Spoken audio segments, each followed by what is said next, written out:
I learned a lot of new stuff, not just about my program, but about how colleges work. We learn about the things that you don't learn about in high school and all of these different courses, and really experience college life. Like, you feel independent and you meet all these incredible people. It's a great place to be if you want to get a taste of what college life is like, living in the dorms, eating at the dining hall.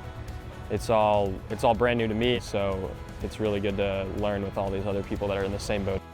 It was really interesting because we got to hear a bunch of different perspectives from everybody from all different walks of life. So I think that was what really stuck out to me.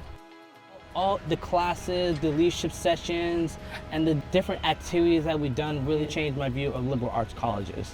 I've been so anxious about college. I've been so nervous about getting in and doing all these different things. And I feel like this has given me confidence that I didn't have before.